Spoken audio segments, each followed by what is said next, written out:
The distinguished Chief Minister of Maharashtra, Shraddheya Uddhav Thackeray ji, Mr. Subhas Desai, Mr. Niranjan Hiranandani, his very able son Darshan, other ladies and gentlemen present there, my greetings to all of you. We are indeed living in difficult and challenging times. But every challenge gives opportunity. We are not able to meet physically, but we are meeting digitally. I am sitting in Delhi, all of you are in Mumbai, and launching the biggest data centers of the world. That's what digital infrastructure is about. I can tell you at the very outset that India is a global leader, important player in IT services, back-end offices. Today, 85% of the work is happening from home. None of the major work was at all interrupted because we liberalized the entire work from home norms and the work allowed to continue. There is enough scope to properly leverage the challenge lying ahead. The Prime Minister Narendra Modi ji has already appealed to Indian innovators to create new digital products, including apps. And let me comment to Darshan that he would also ensure that this great quest of Atmanirbhar Bharat in terms of good, innovative digital products made in India would also be taken by him and his team by way of a good challenge. Niranjan, I don't know how to compliment you. I have known you as a conventional infrastructure wala, if I can use that expression. And when I was informed by my system that you have succeeded in creating the biggest Asia Pacific data center, second biggest in the world, as an IT minister, I was very excited. If granary is important for grains and food grains, if a warehouse is important for manufactured goods, a good data center is very important for a digital economy. And you rightly acknowledge that you were egged on by your son. Digital initiative, Niranjan, is always pioneered by the younger people, and the elder adjust. That is how the digital ecosystem works. You know, our digital human resource today is ruling the world. Young people from 30 to 45 to 50. Most of the digital companies globally are today headed by Indians, or Indians are playing a crucial role. Therefore, the human resource is important. But today, Niranjan, you and your son, I wish to compliment wholeheartedly, because you have taken this lead, not on a nominal basis, but on a joint basis. Because you have held on the benchmark of the standards which the Hiranandani group has set for itself. Anything must be a benchmark. Therefore, to you and to Darshan, I'm very happy as an IT minister that you have thought of it. I wish you good luck. Why it is a day of milestone today? Under the vision of the Prime Minister, we launched Digital India, which Niranjan, you and Darshan both referred to. What is Digital India?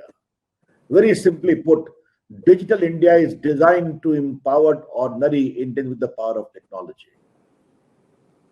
Second most important, bridge the digital divide between digital haves and digital have-nots. And thirdly, most important, bring in digital inclusion. And this must be achieved through technology, which is homegrown, economical, and developmental. This is the architecture we built for the digital India. 6 years down the line, where do we stand? What is the digital profile of India, ladies and gentlemen? Population 1.3 billion plus 130 crore. Mobile phone 1.21 billion plus 121 crore. Aadhaar card 1.26 billion 126 crores. How we allow digital India to operate for digital inclusion? We opened 370 million bank accounts of the poor, 37 crore. We link that with Aadhaar. What is Aadhaar? A digital identity to confirm the physical identity, and linked with the mobile phone, and started sending all their welfare measures from ration to kirasan to scholarship back into their bank account, which we call DBT, direct benefit transfer. In the last close to 5.5 years, we have sent 11 lakh crore to the bank account of the poor. And how much we have saved? 1,70,000 crores, which is to be pocketed by middlemen and fictitious claimants. Digital India brings it good governance. In this COVID, when the Prime Minister announced 1,70,000 crore of welfare measure for them, and many state governments, including in Maharashtra, announced similar measures in their own way, we sent 65,000 crore directly to the bank account of the poor. This is digital inclusion. Coming to the data part, I would like Dharam and his team in particular to note it, how we are generating billions and billions of data. Aadhaar I talked about. In Aadhaar, we do authentication 3 crore every 3 minutes, namely confirming the identity. Then comes UPI. India has become the biggest digital payment sector in the world. And UPI is again developed by Indian mind, domestically produced.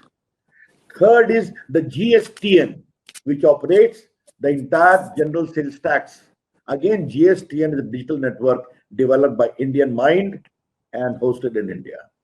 And fourthly is your health product, which we have launched. You know it very well.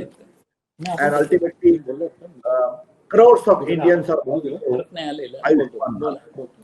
so from Aadhaar to GSTN to UPI to Ayushman, all riding digitally speaking. I'm sure many state governments are also taking these initiatives, including Maharashtra. Where are all this leading to? India is generating millions and millions of data. How do we use this? How do we store this? How do we value add to it? And how do we ensure that India's potential as a global digital player in terms of data is properly recognized? In that larger ecosystem, Niranjan and Darshan, your initiative today plays a crucial role. This particular data center is a powerful statement of intent that India is riding high in the quest of data security, data use, data innovation, and data opportunity.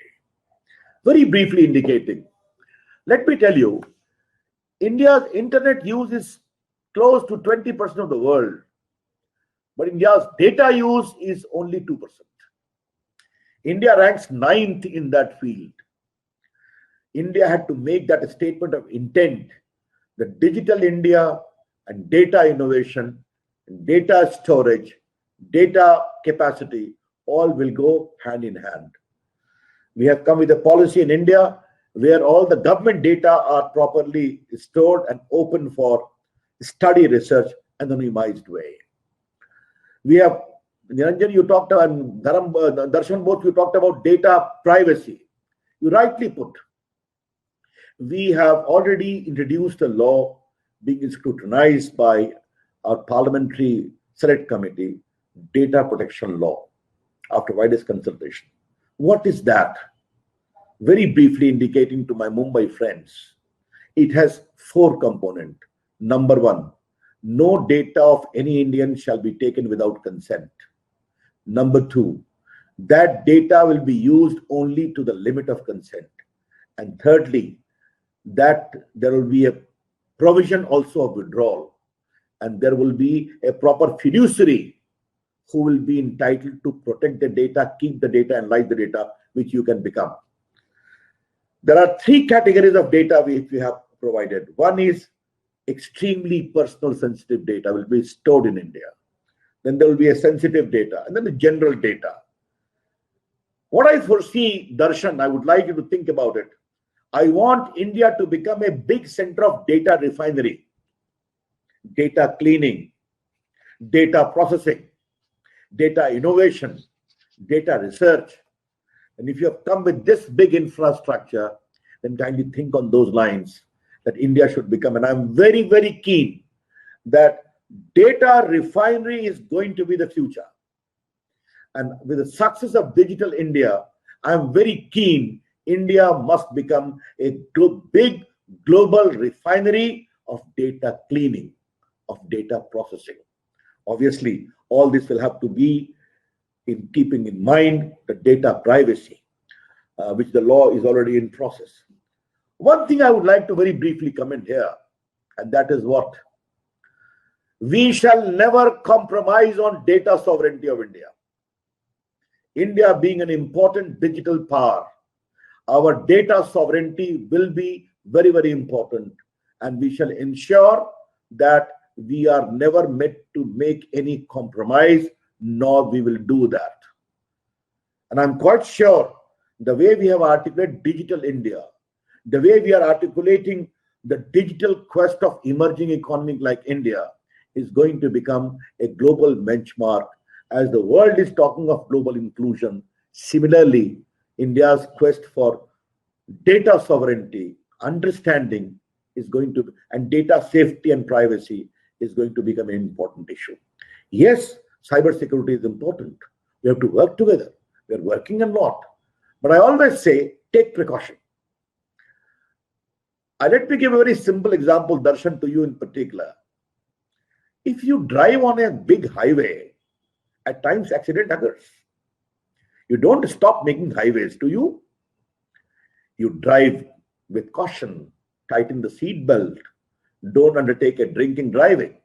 Similarly, in cybersecurity, take the basic precautions at an institutional level, at the shop floor, in the factories, in the government processes, and large number of these issues will be addressed. I think I have spoken enough. Just three quick points. Artificial intelligence is important. We have to take into account the larger narrative of artificial intelligence. Mobile economy is very important. Do you know, my friends of Mumbai, handling electronic portfolio, we have done exceedingly good in terms of electronic manufacturing. We are just two mobile factory when we came to power in 2014. India today has 260 mobile factories. India is home to some of the biggest mobile brands in India. And this production link incentive which we have announced, we want to become globally champion, making in India, exporting outside, and we want Indian companies to become globally competitive. Again, it will generate data. All the data has to be fixed. So from data economy to app economy to mobile economy, the data economy has enough potential and promises. And in all this promise, Niranjan and Darshan, one thing is the pillar, a good data center. I hope you understand the larger narrative which I'm trying to flag. So with that larger narrative, I'm very keen that we have done so well in services. Let India become a good software product nation. We have already liberalized the policy. And that is the whole scope. Because once the data economy kicks in, this new infrastructure is going to become a great accelerator of the data economy in terms of giving space, research, innovation, and a whole range of activity. And obviously, it will lead to creation of a very big employment potential also. But all this must work on trust, on probity, on fairness. And I would like India's digital ecosystem to keep that in mind, that to be successful, we must have transparency, we must have fair approach, and also we must uphold the overpowering conviction of our digital sovereignty. These are some of the issues I thought I must flag you. Therefore, let me congratulate Mr. Niranjan Hiranandani, you once again, and Darshan, you once again. I know you have got full cooperation from both the government of Maharashtra and the government of India. But if you have any problem, I am just a phone call away. We have to make India a big center of data economy. Thank you. Namaskar. Jai Maharashtra. Jai Hind.